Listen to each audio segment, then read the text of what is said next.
morning, students. Today's lecture on kinetic energy of rotation of a rigid body. Suppose a rigid body of mass m having a large number of particles or masses m1, m2, m3, so on mn. Let r1, r2, r3, so on rn be the perpendicular distance from the axis of rotation z dash as shown in figure. Let the angular velocity of a body be omega, then we know the results b is equal to r into omega. Here we have a number of particles, then the velocity of the each particles b1 is equal to r1 omega, b2 is equal to r2 omega, and so on. The kinetic energy of the particle of mass m1 is half mv square. As you know that the kinetic energy of the particle is half mv square. Then we have a number of particles, then half m1 v1 का square is equal to half m1. अब v1 की value हमारे पास ऊपर है तो r1 omega मैंने put कर दिया, then we get the results half m1 r1 का square omega square. Similarly for the particle having masses m2 r2 m2 v2 का स्क्वायर, सिमिलरली हमने वो भी वैल्यू भर ली. सो ऑन किनेटिक एनर्जी हमारे पास n पार्टिकल्स के लिए आ जाएगी. The kinetic energy of rotation of a body about the axis of rotation, that is z dash, is equal to sum of the kinetic energy of the particle forming the body. So the kinetic energy of rotation of a body about the axis of rotation, that is z to z dash, is equal to half m1 r1 का square omega square plus second particle, फिर third particle, so on n particles के ले लिया. फिर हमारे पास जो common चीज है वो हमने कॉमन बाहर निकाल ली, हाफ ओमेगा स्क्वायर. अंदर हमारे पास बच गया m1 r1 का स्क्वायर, सो ऑन rn का स्क्वायर. अब हमें पता है कि अगर मैं इसका सुमेशन से लेता हूं m1 r1 का स्क्वायर, तो हमारे पास क्या बन जाता है m r square is equal to किसके बराबर होता है, movement of inertia of a body. हमने जब पढ़ा था we can denote it by I. तो E is equal to half I omega square या omega square I. Then we can write it as if the value of the omega is 1, then the I is equal to 2E. E kinetic energy है, I inertia. तो movement of inertia, इसको I को हमने क्या बोल दिया, movement of inertia of a body about the axis of rotation is defined as twice the kinetic energy of a body rotating with unit angular velocity. Next, conservation of linear momentum, या हम इसको ऐसे भी बोलते हैं interactions of particles due to internal excitations. In mechanics many times it is very simpler to consider the motion of a body by dividing the body into large number of discrete points and then analyzing the motion of the. Hence a system of particle is very useful concept. Consider a system of n particles. In general, there are two type of forces acts on the system of a particles. One is external force and other is internal force due to interaction between the particles. या जैसे examples ले सकते हैं Coulomb's force if the particle are charged. Let F be the E जो लिखा ऊपर वो external force के लिए लिखा. Let F E be the external force acting on the system. Consider the ith particle of the system. Let m1 is the mass of the ith particle, m1 is the mass of the first particle and so on ith particles. जब हम ith की बात करते हैं तो ith particle या jth जो भी आप लिखना चाहते हो वो लिख सकते हो of the particles. Let its position vector with respect to be fixed origin be R I origin O as shown in figure. The particle will be acted upon by two forces, external forces and internal forces. Internal को हमने INT से लिखा और external को E से लिखा है. Due to the interaction between the ith particle with the remaining n-1 particles.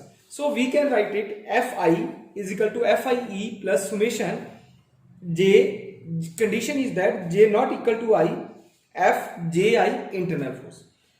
If Pi is the linear momentum of the ith particle, then according to Newton's second law of motion, the equation of motion for the ith particle is dpi upon dt is equal to Fi. कल भी हमने पिछले article में भी ये किया था. तो DPI और मैंने उसी को आगे वैल्यू पुट कर लिया FI की, आगे पुट कर दिया हमने FI ये वैल्यू पुट की है मैंने FIE external plus internal force. अब summation FJI internal is equal to half summation Fij internal plus Fji internal. The factor half is introduced here to negate the facts that the interaction between the ith and jth particle is same. देखो एक तरफ हमने लिखा Ij और Ji is same as that of between jth and ith particle. या हम ऐसा भी बोल सकते हैं कि such type of interaction should not be counted twice. Then we can write it here, dpi upon dt is equal to FIE plus half summation Fij internal plus Ji internals. अब हमने क्या किया, from Newton second law of motion the mutual interaction forces between the ith and jth particle are equal and opposite. अब हम equal और opposite करके वो दोनों जीरो के बराबर कर दिया। So the above equation can be written as dpi upon dt is equal to FIE, क्योंकि बाकी तो जीरो हो जाएगा वैल्यू, जो हाफ 1/2 है वो जीरो वैल्यू पुट हो जाएगी, तो 1/2 into zero is equal to zero. Then we can get only dpi upon dt is equal to FIE external force. If suppose FIE is equal to zero, यानी जो external force है मेरे पास वो zero हो जाती है, then we can get P is equal to zero या P is equal to constant.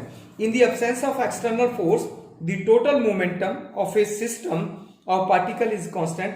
This law of conservation of momentum, yeah, this is the linear momentum.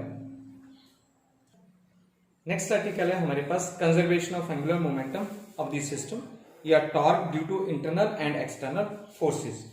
The total angular momentum of the system about any point will be equal to the vector sum of the angular momenta of the individual particles.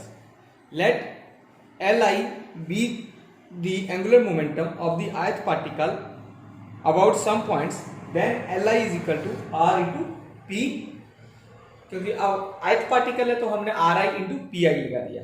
Let it be equation number 1. Ri is nothing but it is the position vector of the ith particles from the given points. Hence the total angular momentum of the system is obtained by taking the vector sum of the individual momenta.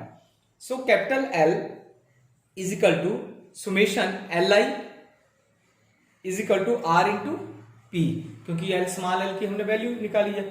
Let tau external be the total external force acting on the system, then tau is equal to, हमें definition पता, the rate of change of momentum, ठीक है। तो उसके बाद हमने L की value put कर ली वहां पे, Ri Pi, तो उसको हमने फिर सेपरेट कर लिया, टू वेरिएबल्स था, फर्स्ट वेरिएबल फिर सेकंड वेरिएबल्स को किया डिफरेंशिएट, ये हमें पिछले आर्टिकल्स में सेम हम वही कर रहे हैं। तो डी Ri अपॉन dt किसके बराबर होता है, वेलोसिटी के बराबर होता, into momentum m into v के बराबर होता, तो हमने mi bi लिख लिया, प्लस नेक्स्ट टर्म वैसे की वैसे लिख दी। अब bi किसके बराबर होगा, जीरो के बराबर होगा। ये पिछले आर्टिकल में भी हमने पढ़ा था कि ये वैल्यू जो है जीरो होती है, तो हमने वहां जीरो पुट कर दिया और हमारे पास कौन सी क्वांटिटी रहेगी, Ri into dpi upon dt, ये हमने ऐसे लिख लिया। सिंस अब हमें ये भी पता आर्टिकल्स में कि the rate of change of momentum is equal to किसके बराबर है, Fi external plus Fji internal force के बराबर। तो second equation can be written as, कैसे, हम उसकी जगह इस वैल्यू को पुट कर सकते हैं, tau external is equal to dl upon dt is equal to summation Ri Fi external plus summation I summation j not equal to I Ri into Fij internals. अब ऊपर की क्वांटिटी सिंप्लीफाई कर रहे हैं हम लोग, अलग अलग करके लिख रहे हैं, तो सेम ऊपर की क्वांटिटी सेम लिख ली। जो नेक्स्ट है उसको हमने क्या लिखा, summation I half summation Ri Fji plus Ri into Fij। अब देखो अगर मैं क्या करता हूं, Fji लिखा मैंने, अब नेक्स्ट जो लाइंस होगी मेरे पास उसमें मैं क्या कर सकता हूं, इसको चेंज कर सकता हूं और इसमें मैं नेगेटिव यूज कर सकता हूं, तो मेरे पास क्या आ जाएगा, j इंटू आई आ जाएगा। अब वो Fi और माइनस है क्योंकि इंटू है ये इसमें, तो ठीक है ना ये, तो अब दोनों क्वांटिटी क्या हो जाएंगी, वो एक दूसरे को कैंसिल कर देंगी, इफेक्ट हमारे पास करेंगे ना कैंसिल, तो R I minus J I into F J I लिख सकते हैं। नेक्स्ट में हम इसको और सॉल्व करते हैं। अब हमने क्या किया, उसको सिंप्लीफाई किया, एफ जे आई जो कॉमन था वो बाहर कर लिया और आर आई माइनस आर जे कर लिया। ठीक है, अब ये हाफ एम बी स्क्वायर ये हमारे पास 0 के बराबर आ गया और हमने वहां वैल्यू पुट कर दी, तो R I into F I external force बच गई। तो टाउ एक्सटर्नल जो टॉर्क एक्सटर्नल है वो किसके बराबर होता है, डीएल अपॉन डी के बराबर होता है। हमने उसको अलग अलग करके लिख लिया वैल्यू को। तो अब ये बहुत सारे बच्चों के माइंड में क्वेश्चंस होगा कि मैंने आर आई जे आई क्यों 0 कर दिया, क्योंकि हमें पता है as you know that R I minus J A is a vector directed from the particle from I to J and force F J I is also directed from particle I to J.